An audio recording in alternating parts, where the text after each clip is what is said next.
Hay lugares que guardan recuerdos y piedras que custodian horrores más antiguos que el hombre. Bienvenidos a Sendero Nocturno. Yo soy Uriel y esta noche viajaremos a un rincón olvidado de Hungría, donde un monolito antiguo proyecta su sombra sobre siglos de superstición y muerte. La Piedra Negra, del escritor tejano Robert D. Howard, creador de Conan el Bárbaro, fue publicada por primera vez en la edición de noviembre de 1931 de la revista Weird Tales y reeditada décadas más tarde por Arkham House en la antología Tales of the Cthulhu Myths. Este relato es uno de los más logrados cruces entre la aventura oscura de Howard y el horror cósmico del círculo de Lovecraft. La historia nos presenta un viajero intrigado por las leyendas que rodean un monolito llamado la Piedra Negra, sueños que persiguen de por vida, locura súbita y muerte sin explicación. Ignorando las advertencias, decide pasar la noche de verano junto a ella, y descubrirá que ciertas supersticiones no nacen de la imaginación, sino de recuerdos demasiado antiguos para morir. Prepárate para presenciar un ritual prohibido bajo la luz de la luna. Esto es Sendero Nocturno, y esta noche narramos La Piedra Negra, de Robert E. Howard. Dicen que cosas horribles de antaño todavía acechan, en los rincones oscuros y olvidados del mundo, y algunas noches las puertas se abren para liberar seres enjaulados en el infierno. Justin Geoffrey. La primera vez que leí algo al respecto fue en el extraño libro de Von Jones, el excéntrico alemán que vivió de forma tan peculiar y murió de manera tan atroz y misteriosa. Tuve la fortuna de acceder a sus cultos sin nombre, en la edición original, el llamado Libro Negro, publicado en Düsseldorf en 1839, poco antes de que el autor fuera víctima de un implacable final. Los coleccionistas de literatura rara estaban familiarizados con los cultos sin nombre, principalmente a través de la traducción barata y defectuosa, que fue pirateada en Londres por Bridwell en 1845, y por la edición cuidadosamente expurgada que publicó Golden Goblin Press en Nueva York en 1909, pero el volumen con el que me tropecé era una de las copias alemanas sin expurgar, con pesadas tapas de cuero y oxidados pasadores de hierro. Dudo que hoy queden más de media docena de volúmenes en todo el mundo, pues la cantidad que se publicó no fue muy grande, y cuando corrieron los rumores sobre la forma en la que se produjo el fallecimiento del autor, muchos poseedores del libro quemaron sus ejemplares aterrorizados. Von Jones pasó toda su vida, de 1795 a 1840, indagando en los temas prohibidos. Viajó a los confines del mundo, consiguió acceso a innumerables sociedades secretas, y leyó incontables libros poco conocidos y esotéricos, y muchos manuscritos, en su versión original. En los últimos capítulos del Libro Negro, que oscilan entre la deslumbrante claridad de exposición y la oscura ambigüedad, hay afirmaciones y alusiones capaces de helarle la sangre a un hombre racional. Leer lo que Von Jones se atrevió a poner por escrito suscita incómodas especulaciones sobre lo que no se atrevió a contar. ¿Qué oscuras cuestiones, por ejemplo, contienen las páginas escritas con letra apretada que forman el manuscrito inédito, en el que trabajó sin descanso durante meses antes de su muerte, y que estaban rotas y desperdigadas sobre el suelo de la habitación cerrada en la que encontraron muerto a Von Jones, con marcas de dedos afilados sobre la garganta? Nunca se sabrá, pues el más íntimo amigo del autor, el francés Alexis Ladou, después de haber pasado una noche entera uniendo los fragmentos y leyendo lo que había escrito en ellos, los quemó hasta convertirlos en cenizas, y se abrió la garganta con una navaja. Pero los contenidos de lo publicado ya son bastante escalofriantes, aunque uno acepte la opinión generalizada de que solo representan los desvaríos de un loco. En ellos, entre muchas otras cosas extrañas, encontré mención a la Piedra Negra, ese curioso y siniestro monolito que se yergue en las montañas de Hungría, y sobre el cual se acumulan las leyendas oscuras. Von Jones no le dedicaba mucho espacio, ya que el grueso de su tétrica obra versa sobre cultos y objetos de oscura adoración que afirmaba seguían existiendo en sus días, y parece que la Piedra Negra representa alguna orden o ser perdido hace siglos. Pero hablaba de ella como una de las llaves, una expresión que utiliza muchas veces, en diversas circunstancias, y que constituye uno de los puntos oscuros de su obra. Aludía brevemente a visiones singulares que se podían contemplar cerca del monolito en la noche del solsticio estival. Mencionaba la teoría de Otto Dostmann, de que este monolito era una reliquia de la invasión de los hunos y que había sido erigido para conmemorar la victoria de Atila sobre los godos. Von Jones contradecía esta afirmación sin dar ningún dato que la refutase, indicando tan solo que atribuir el origen de la piedra negra a los hunos era tan lógico como suponer que Stonehenge había sido erigida por Guillermo el Conquistador. Esta alusión a una antigüedad enorme picó mi curiosidad, y no sin cierta dificultad conseguí localizar una copia mohosa y roída por las ratas de Restos de Imperios Perdidos, publicada en Berlín en 1809 por editorial Der Deutschen Haus, de Dostmann. Me decepcionó descubrir que la referencia de Dostmann a la piedra negra era aún más breve que la de Von Jones, y que la despachaba en un par de líneas como artefacto relativamente moderno en comparación con las ruinas grecorromanas de Asia Menor, que eran su tema favorito. Reconocía su incapacidad para distinguir los personajes desfigurados que aparecían en el monolito, pero los consideraba inconfundiblemente mongoles. Sin embargo, a pesar de lo poco que averigüé por medio de Dostmann, sí hay una mención al nombre de la aldea más próxima a la Piedra Negra, Strego-y-Cavar, un nombre siniestro, que significaba algo parecido a Ciudad de Brujas. Un examen minucioso de las guías y artículos de viaje no me proporcionó mayor información. Strego-y-Cavar, que no aparecía en ninguno de los mapas que consulté, estaba en una región silvestre y poco frecuentada, apartada de los caminos de los turistas ocasionales. Pero encontré tema para mis reflexiones en el Folklore Magiar de Dornli. En su capítulo sobre los mitos de los sueños, mencionaba la piedra negra, y hablaba de cierta curiosa superstición referente a ella. En concreto, la creencia de que si alguien duerme en las proximidades del monolito, esa persona se verá acosada eternamente por pesadillas monstruosas, y citaba relatos de los lugareños sobre personas demasiado curiosas que se aventuraron a visitar la piedra durante la noche del solsticio estival, y que murieron enloquecidas por algo que habían visto allí. Eso es todo lo que pude sacar de Dornli, pero mi interés se vio aumentado al percibir un aura inconfundiblemente siniestra alrededor de la piedra. La sugerencia de que poseía una antigüedad oscura, la alusión repetida a acontecimientos antinaturales en la noche del solsticio estival, despertó algún instinto dormido en mi ser, igual que uno siente, en lugar de oírlo, el fluir de un río oscuro y subterráneo en la noche. De pronto, comprendí la conexión entre la piedra negra y cierto poema extraño y fantástico, escrito por el poeta loco Justin Geoffrey, El pueblo del monolito. Mis pesquisas me proporcionaron la información de que Geoffrey había escrito el poema mientras viajaba por Hungría, y no pude dudar de que la piedra negra era el monolito al cual se refería en sus extraños versos. Releyendo sus estrofas, sentí una vez más la ahogada agitación de impulsos subconscientes que había notado cuando supe por primera vez de la piedra. Había estado buscando un lugar donde pasar unas breves vacaciones, de manera que me decidí ir a Strego-y-Cavar. Un tren de estilo obsoleto me llevó desde Temesvar hasta una distancia como mínimo aceptable de mi objetivo, y un viaje de 3 días en un traqueteante coche de caballos me trasladó a la aldea situada en un fértil valle entre las montañas cubiertas de abetos. El viaje en sí careció de incidentes, pero durante el primer día pasamos por el antiguo campo de batalla de Szolbal, donde el valiente caballero polaco-húngaro, el conde Boris Vladinov, libró su gallardo y fútil asalto final contra las huestes victoriosas de Soliman el Magnífico, cuando el gran turco arrasó Europa del Este en 1526. El chofer del coche me señaló un gran montón de escombros en una colina próxima, bajo el cual, dijo, yacían los huesos del valiente conde.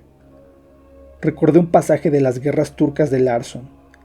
Después de la refriega, en la cual el conde con su pequeño ejército había rechazado el avance de la vanguardia turca, el conde se irguió tras los muros medio derruidos del viejo castillo de la colina, dando órdenes para la disposición de sus fuerzas. Fue entonces cuando un lacayo le trajo una pequeña caja laqueada que había arrebatado al cuerpo del famoso escribano e historiador turco Selim Bahadur, que había caído en el combate. El conde extrajo de ella un pergamino y empezó a leer, pero no había avanzado mucho cuando empalideció, y sin decir una palabra, devolvió el pergamino a la caja y la introdujo en su capa. En ese mismo instante, una batería turca oculta abrió fuego por sorpresa.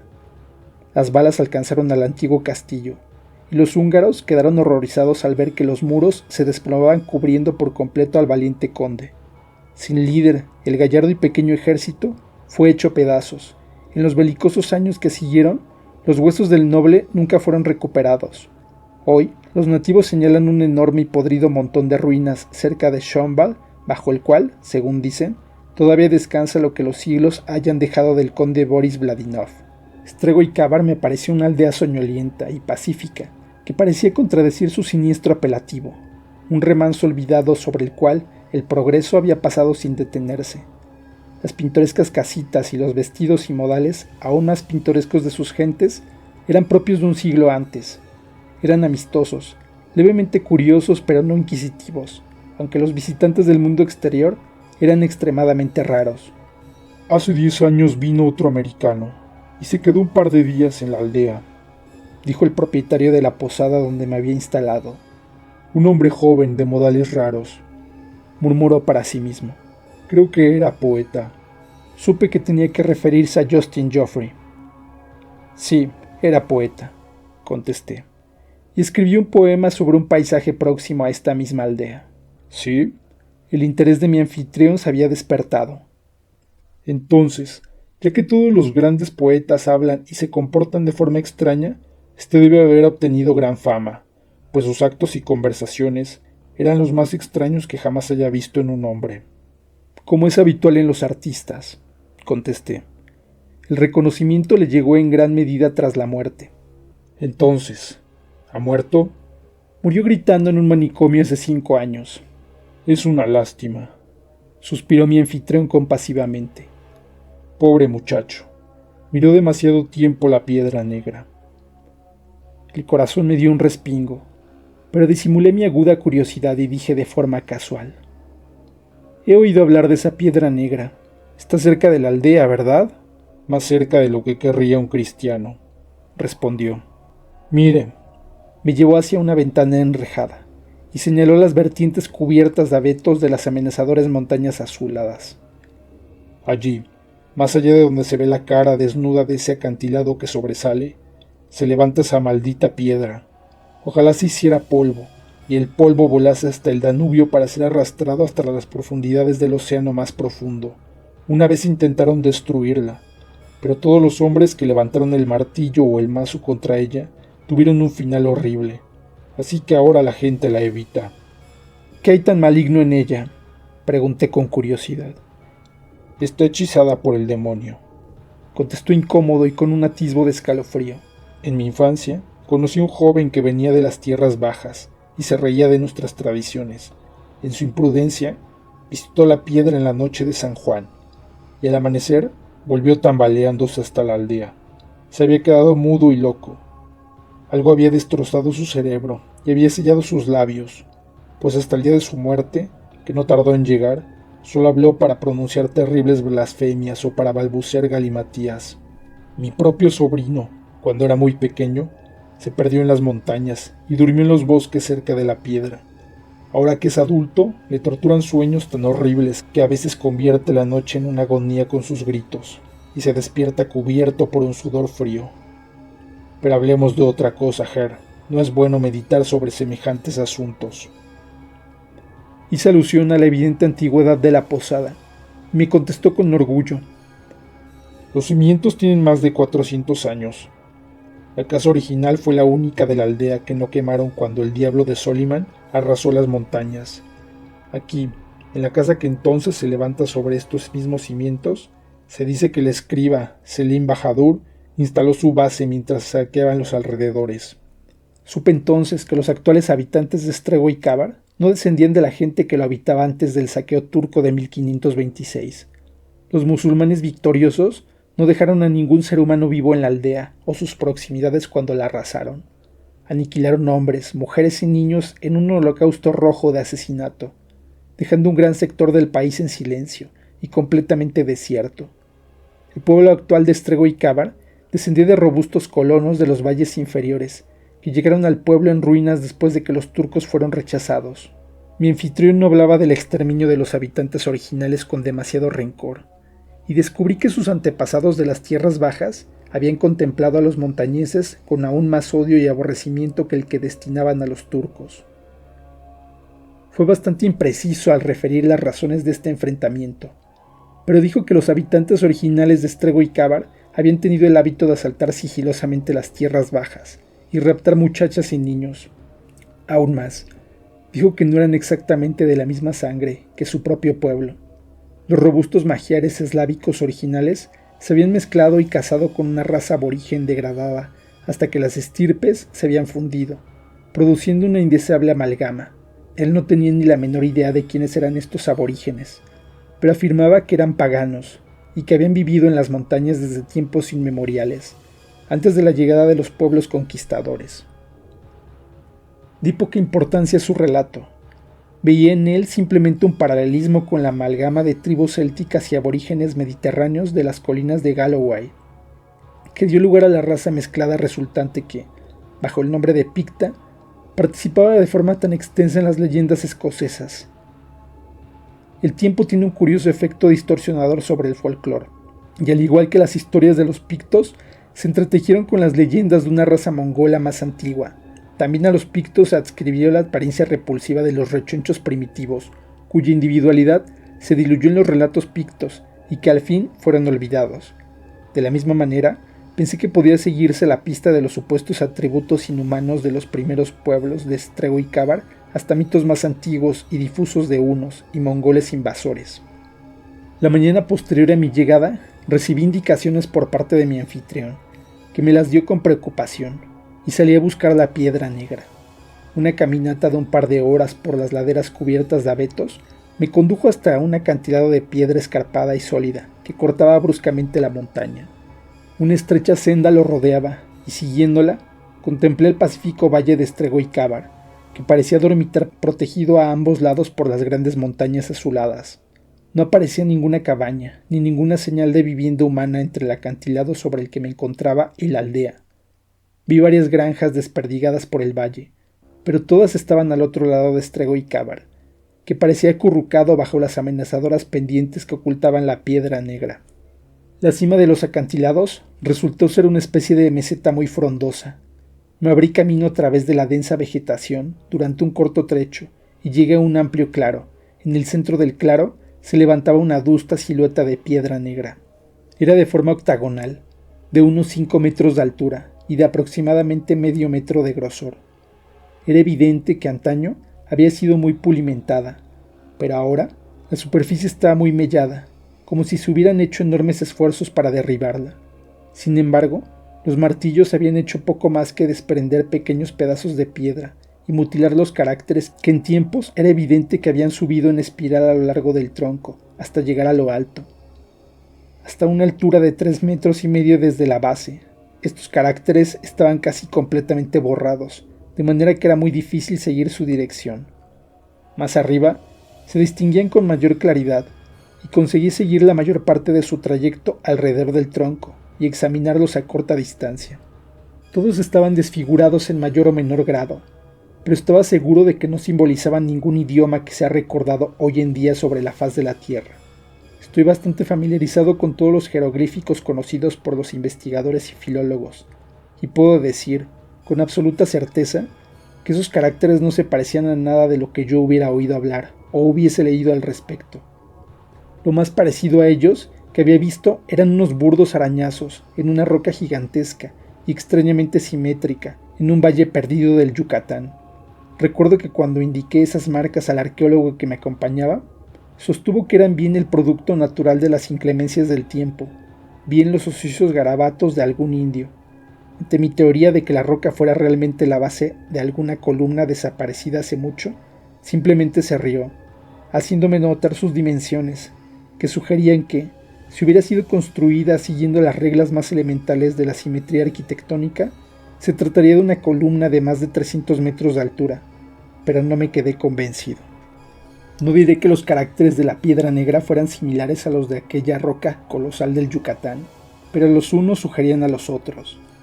En cuanto a la sustancia del monolito, aquí también quedé desconcertado.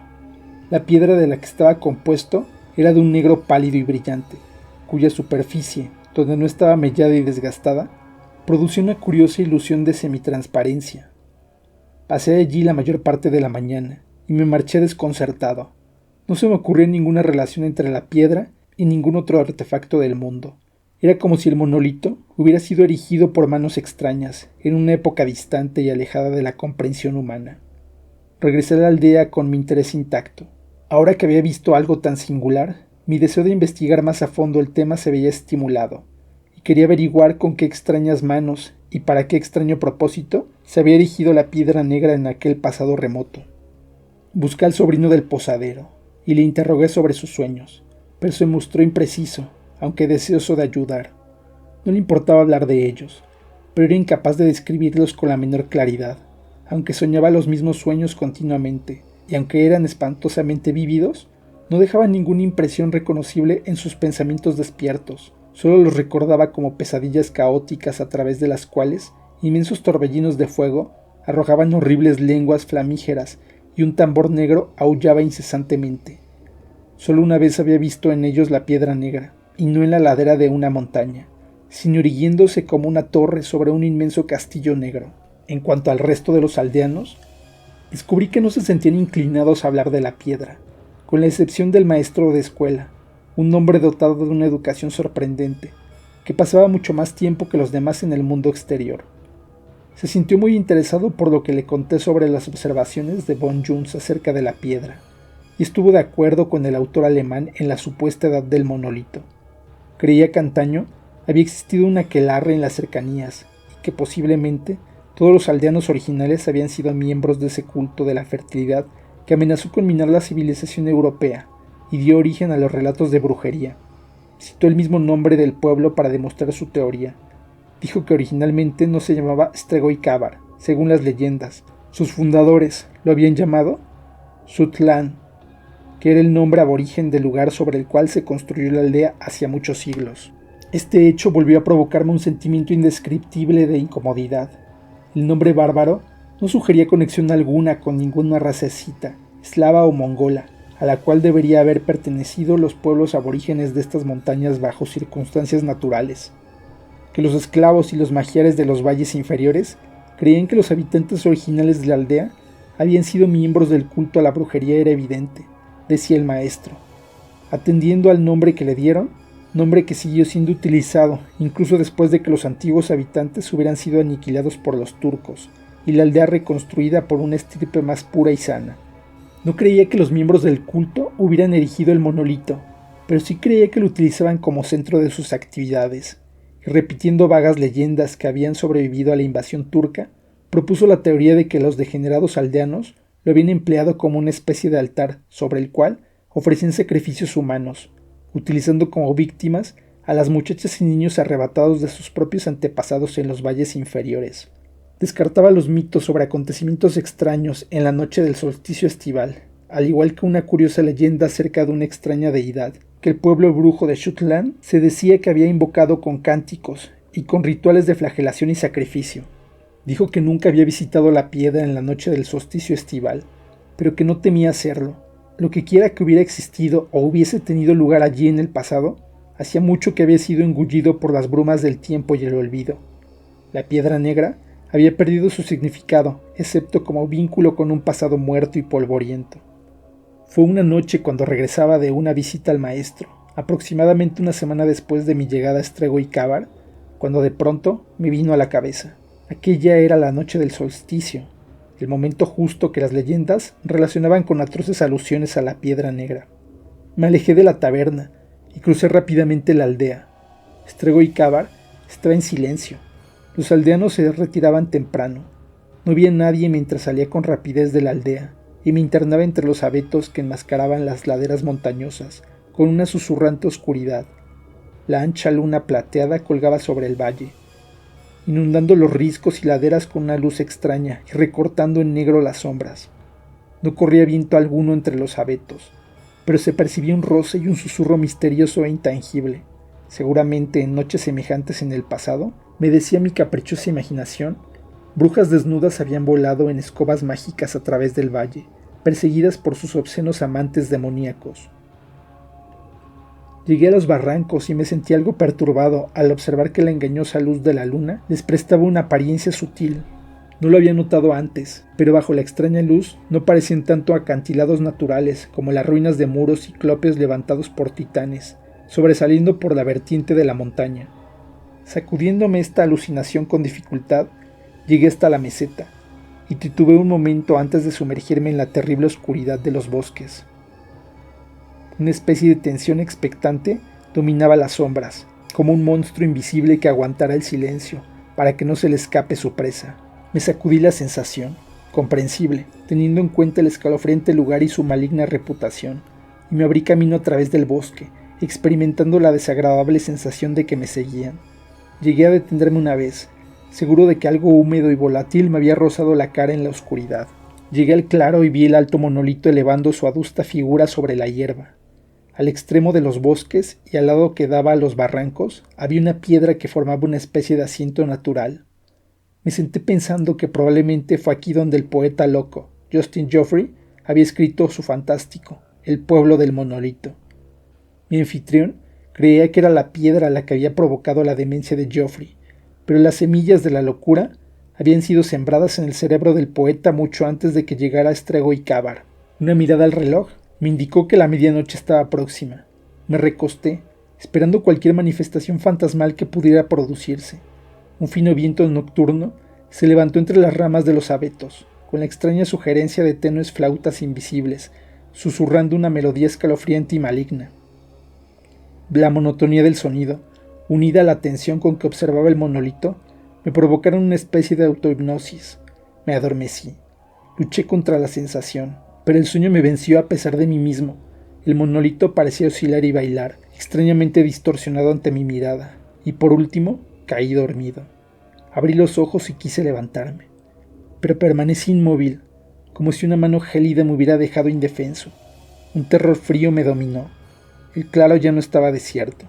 Estaba atestado de una silenciosa muchedumbre de personas extrañas, y mis ojos dilatados percibieron detalles extravagantes y bárbaros en sus ropas, que mi razón me decía que resultaban arcaicos y olvidados incluso para esta región atrasada.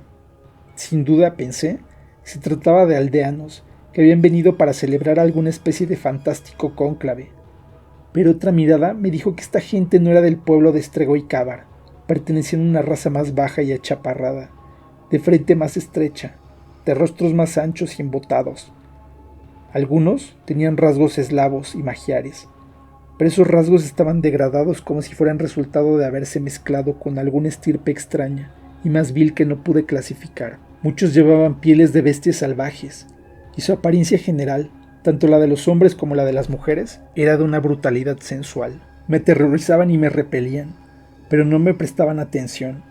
Estaban formados en un gran semicírculo enfrente del monolito, y emprendieron una especie de cántico, agitando los brazos al unísono y entretejiendo sus cuerpos rítmicamente de cintura para arriba.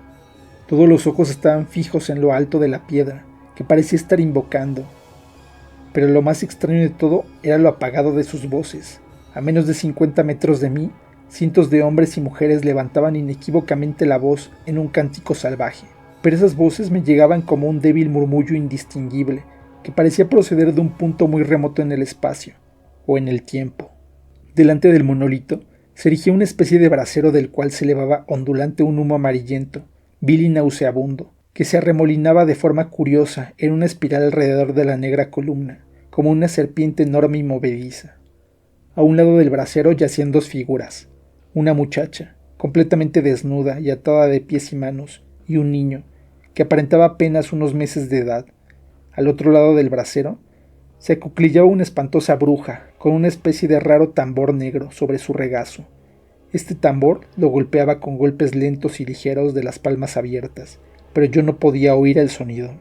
El ritmo de los cuerpos que se agitaban se hizo más rápido, y al espacio que había entre la gente y el monolito, saltó una joven desnuda de ojos incandescentes y largo pelo negro suelto. Girando de forma mareante sobre la punta de los dedos, cruzó el espacio abierto y cayó postrada ante la piedra, donde quedó inmóvil. Al momento siguiente, una figura fantástica la siguió, un hombre de cuya cintura colgaba una piel de macho cabrío, y cuyos rasgos estaban cubiertos en su totalidad por una especie de máscara, hecha con la cabeza de un enorme lobo, de manera que parecía un monstruoso ser de pesadilla, horriblemente compuesto de elementos tanto humanos como bestiales. En la mano llevaba un puñado de largas varas de abeto, unidas por el extremo, y la luz de la luna refulgía sobre una cadena de oro pesado enrollada al cuello. Una cadena más pequeña que colgaba de ella sugería alguna especie de colgante que faltaba. El gentío agitó los brazos violentamente y pareció redoblar sus gritos cuando esta grotesca criatura correteó a través del espacio abierto con muchos saltos y cabriolas fantásticos. Al llegar ante la mujer que yacía junto al monolito, empezó a azotarla con las varas, y ella se levantó de un salto y se lanzó a practicar los pasos del baile más increíble que yo haya visto jamás. Su torturador bailó con ella, siguiendo el ritmo salvaje, imitando cada uno de sus giros y sus saltos, mientras descargaba incesantemente crueles golpes sobre su cuerpo desnudo. Con cada golpe gritaba una sola palabra, una y otra vez, y toda la gente la gritaba en respuesta. Podía ver cómo se movían sus labios, y el débil y lejano murmullo de sus voces se mezcló, y fundió en un grito distante, repetido una y otra vez con éxtasis babeante, pero no pude distinguir cuál era esa palabra única. Los bailarines salvajes giraron en remolinos mareantes, mientras los observadores, sin moverse en su sitio, seguían el ritmo de su baile agitando los cuerpos y entrecruzando los brazos. La locura aumentó en los ojos de la saltarina y se reflejó en los ojos de los testigos. El frenesí vertiginoso del baile enloqueció, se hizo más salvaje y extravagante, se convirtió en una cosa bestial y obscena, mientras la bruja aullaba y aporreaba el tambor como una demente, y las varas chasqueaban una melodía del diablo. La sangre corrió por las extremidades de la bailarina, pero ésta no parecía sentir los azotes, excepto como estímulo para nuevos y descabellados movimientos. Saltó en medio del humo amarillo, que ahora parecía abrazar a ambas figuras saltarinas, y pareció que se mezclara con esa niebla espantosa, y se cubriera con ella como un velo. Entonces, emergiendo a plena vista, seguida de cerca por la cosa bestial que la azotaba, explotó en un estallido indescriptible de movimientos dinámicos y enloquecedores, y en la misma cresta de esta oleada enloquecida, se desmoronó repentinamente sobre la hierba, temblando y jadeando como si se sintiera completamente abrumada por sus frenéticos esfuerzos. Los latigazos continuaron con implacable violencia e intensidad, y ella empezó a arrastrarse sobre su vientre hacia el monolito. El sacerdote, pues así es como le llamaré, la siguió, azotando su desprotegido cuerpo con toda la fuerza de su brazo mientras ella se contorsionaba, dejando un oscuro rastro de sangre sobre la tierra pisoteada. Alcanzó el monolito y, boqueando y jadeante, lo abrazó con ambas manos y cubrió la fría piedra de feroces besos ardientes, como en una frenética y atroz adoración. El fantástico sacerdote dio un salto enorme, desechando las enrojecidas varas, y los adoradores, aullando con espumarajos en la boca, se atacaron los unos a los otros con dientes y uñas, desgarrándose las vestimentas y la carne con la pasión ciega de la bestialidad. El sacerdote recogió al niño con su largo brazo, y gritando de nuevo ese nombre, arrojó al bebé lloriqueante al aire y aplastó su cabeza contra el monolito, dejando una espantosa mancha sobre la negra superficie. Horrorizado, vi cómo abría el cuerpecito con sus brutales dedos desnudos, y cómo lanzaba puñados de sangre contra la columna. Después, arrojó el cadáver enrojecido y despedazado al brasero, extinguiendo la llama y el humo bajo una lluvia carmesí, mientras los brutos enloquecidos aullaban una y otra vez el nombre. Repentinamente, todos se postraron, retorciéndose como serpientes, mientras el sacerdote abría sus manos sanguinolentas como en señal de triunfo. Abrí la boca para gritar mi horror y mi aborrecimiento, pero solo sentí un seco castañeo.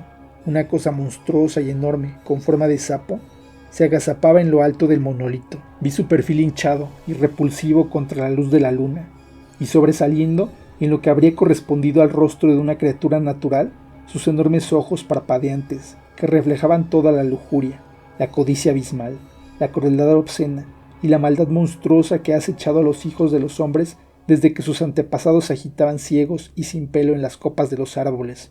En aquellos ojos espantosos se reflejaban todas las cosas execrables y todos los secretos viles que duermen en las ciudades bajo el mar y que se esconden de la luz del día en la negrura de las cavernas primordiales. Y así, esa cosa aborrecible, que el atroz ritual, el sadismo y la sangre habían convocado desde el silencio de las colinas, pestañeó y miró impúdicamente a sus bestiales adoradores, que se arrastraron en detestable humillación ante ella. Entonces el sacerdote de la máscara bestial levantó con sus manos brutales a la muchacha atada que se agitaba débilmente y la ofreció al horror del monolito. Y mientras la monstruosidad se relamía lujuriosa y babeante, algo se dio en mi cerebro y caí piadosamente desmayado. Abrí los ojos en un amanecer blanco y silencioso. Todos los sucesos de la noche volvieron a mi cabeza y me levanté de un salto, y luego miré a mi alrededor con asombro. El monolito se erguía adusto y silencioso sobre la hierba que se ondulaba, verde y sin pisotear, bajo la brisa de la mañana. Unos pocos pasos me llevaron al otro lado del claro. Aquí habían saltado y brincado los bailarines, hasta que el suelo tenía que haber quedado pelado, y aquí la devota se arrastró dolorosamente hasta la piedra, dejando un riachuelo de sangre sobre la tierra, pero no aparecía ninguna gota carmesí sobre la hierba intacta. Temblando, miré el lado del monolito contra el cual el bestial sacerdote había aplastado al niño raptado, pero allí no aparecía ninguna mancha oscura, ni ningún grumo sanguinolento. Un sueño. Había sido una pesadilla enloquecedora. O si no, me encogí de hombros. Qué vívida claridad para ser un sueño. Regresé en silencio a la aldea y entré en la posada sin ser visto. Me senté a meditar sobre los extraños sucesos de la noche. Cada vez me sentía más inclinado a descartar la teoría del sueño. Lo que había visto era una ilusión carente de sustancia material alguna. Eso era evidente. Pero creí que había visto la sombra reflejada de un acontecimiento ocurrido en una espantosa realidad de épocas pretéritas. Mas ¿cómo podría confirmarlo? ¿Qué prueba podía demostrar que mi visión había sido una reunión de horribles espectros en lugar de una pesadilla originada en mi cerebro? Como en respuesta, un nombre relampagueó en mi cabeza: Selim Bahadur. Según la leyenda, este hombre, que había sido soldado además de escriba, había gobernado la división del ejército de Solimán, que había arrasado Estrego y Kabar. Era bastante lógico. En ese caso, había partido directamente desde aquel lugar devastado hasta el sangriento campo de batalla de Sholbal, escenario de su fin. Di un salto y lancé una exclamación. Aquel manuscrito que fue arrebatado del cuerpo del turco y que hizo temblar al conde Boris, ¿no podría contener algún relato de lo que los turcos conquistadores encontraron en Estrego y Kabar? ¿Qué otra cosa podría haber conmovido los nervios de acero del aventurero polaco? Como nunca se había recuperado los huesos del conde, no sería posible que la caja laqueada, con su misterioso contenido, todavía yaciera oculta bajo las ruinas que cubrían a Boris Vladinov. Empecé a hacer la maleta con furiosa precipitación. 3 días más tarde, me encontraba alojado en un pueblecito a escasas millas del antiguo campo de batalla. Cuando salió la luna, empecé a trabajar con brutal intensidad en la gran pila de piedras desmoronadas que coronaban la colina. Fue una tarea agotadora. Al recordarlo, ahora no alcanzo a entender cómo pude hacerlo, aunque trabajé sin pausa desde que salió la luna hasta el amanecer. Cuando el sol empezaba a elevarse, aparté el último montón de piedras y miré los restos mortales del conde Boris Vladinov, apenas unos tristes fragmentos de huesos desmenuzados, y entre ellos, aplastada hasta haber perdido su forma original, se halló una caja, cuya superficie lacada se había preservado de la degeneración completa a lo largo de los siglos. La agarré con frenético entusiasmo, y de regreso, en mi habitación de la posada, abrí la caja, y encontré el pergamino relativamente intacto. Había algo más en la caja, un pequeño objeto achatado envuelto en seda. Estaba impaciente por indagar en los secretos de las páginas amarillentas, pero el agotamiento me lo impidió. Desde mi partida de Estrego y Kabar apenas había dormido, y los terribles esfuerzos de la noche anterior se combinaron para doblegarme. A pesar de mí mismo, me vi obligado a tumbarme en la cama, y no me desperté hasta la puesta de sol. Ingerí una cena apresurada, y luego, a la luz de una vela temblorosa, me dispuse a leer los caracteres turcos que cubrían el pergamino. Fue un trabajo difícil, pues no estoy muy versado en el idioma, y el estilo arcaico del relato me desconcertaba, pero mientras me esforzaba por entenderlo, alguna palabra o frase suelta me llamaba la atención, y un horror oscuramente creciente me atrapaba en su zarpa. Apliqué mis energías a la tarea con gran intensidad, y a medida que el relato se hacía más claro y tomaba una forma más tangible, la sangre se me helaba en las venas, el vello se me erizaba, y la lengua se me resecaba en la boca. Por último, Cuando la aurora gris se deslizaba a través de la ventana enrejada, dejé el manuscrito y desenvolví la cosa cubierta de seda, mirándola con ojos fatigados. Supe que la autenticidad de todo el episodio quedaba confirmada, incluso aunque hubiera sido posible dudar de la veracidad de aquel terrible manuscrito. Devolví ambas cosas obscenas a la caja, y no descansé, ni dormí ni comí, hasta que la caja fue lastrada con piedras y arrojada a la corriente más profunda del Danubio que, si Dios quiere, la habrá llevado de regreso al infierno del que salió. No fue un sueño lo que soñé la noche del solsticio estival en las colinas de Strego y Cavar. Por suerte para Justin Joffrey, él solo se entretuvo allí bajo la luz del sol y después reanudó su camino, pues si hubiera contemplado aquel espantoso cónclave, su desequilibrado cerebro habría sucumbido aún antes de cuando lo hizo. ¿Cómo pudo resistir mi propia cordura? Es algo que no sé explicar. No, no fue un sueño. Contemplé una atroz fiesta de devotos muertos desde hacía mucho, que volvieron del infierno para adorar como lo hacían antaño. Eran fantasmas que se inclinaban ante un fantasma, pues el infierno hace mucho que reclamó a su execrable dios. No sé por medio de qué horrible alquimia o blasfema brujería se abren las puertas del infierno en esta única noche escalofriante, pero mis propios ojos lo han visto, y sé que no vi nada vivo aquella noche, pues el manuscrito con la cuidadosa letra de Selim Bahadur narraba con gran detalle lo que él y sus tropas encontraron en el valle de Strego y Cavar, y yo leí, descritas con todo detalle, las atroces obscenidades que la tortura arrancó de labios de los adoradores que gritaban. Y también supe que la tétrica cueva negra, perdida en las colinas donde los horrorizados turcos arrinconaron a una cosa sapo vociferante, monstruosa e hinchada, y cómo la mataron con fuego y acero antiguo, bendecido en los tiempos remotos por Mahoma, y con encantamientos que eran antiguos cuando Arabia era joven. Ni siquiera la firme mano del viejo Selim pudo evitar el temblor al tomar nota de los cataclismos y devastadores aullidos de muerte de la monstruosidad, que no pereció sola, pues una decena de sus exterminadores perecieron con ella, en forma que Selim no quiso o no pudo describir. Ese ídolo achaparrado, labrado en oro y envuelto en seda, era una imagen suya, y Selim lo arrancó de la cadena dorada que colgaba del cuello del sumo sacerdote de la máscara cuando murió. Menos mal que los turcos limpiaron aquel valle espantoso con antorchas y acero purificadores. Visiones como las que esas amenazadoras montañas han contemplado pertenecen a la oscuridad y los abismos de eones perdidos. No es el temor a la cosa sapo lo que me hace temblar en la noche. Está atrapada en el infierno con su nauseabunda horda, libre solo durante una hora, en la noche más extraña del año, como he visto, y de sus adoradores nada queda. Es la comprensión de que hubo un tiempo en que cosas semejantes se agazapaban como bestias sobre las almas de los hombres, lo que trae el sudor frío a mi frente, y temo volver a hojear las páginas de la abominación de Von Jones, pues ahora comprendo su repentina alusión a las llaves, sí, las llaves de las puertas exteriores, eslabones que nos unen con un pasado espantoso, y, quién sabe, tal vez con esferas espantosas del presente, y comprendo por qué el sobrino del posadero, acosado por las pesadillas, vio en su sueño la piedra negra como una torre en un ciclópeo castillo negro. Si los hombres excavasen alguna vez en aquellas montañas, podrían encontrar cosas increíbles bajo la capa de sus laderas, pues la cueva donde los turcos atraparon a la cosa no era realmente una cueva, y tiemblo al pensar en el gigantesco abismo de eones que debe extenderse entre esta época y el tiempo en que la tierra se agitó y levantó, como una ola. Aquellas montañas azules que, al erigirse, envolvieron cosas impensables, que ningún hombre quiere extirpar jamás esa espantosa torre que los hombres llaman la piedra negra.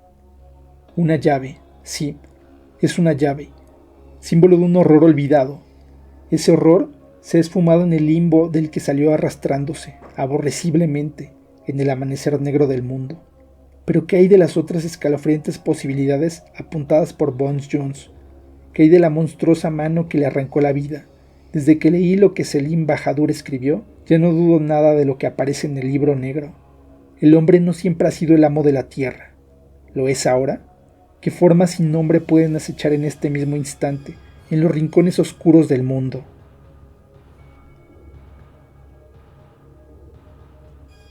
Hay secretos que no se revelan, hasta que tú te conviertes en parte de ellos.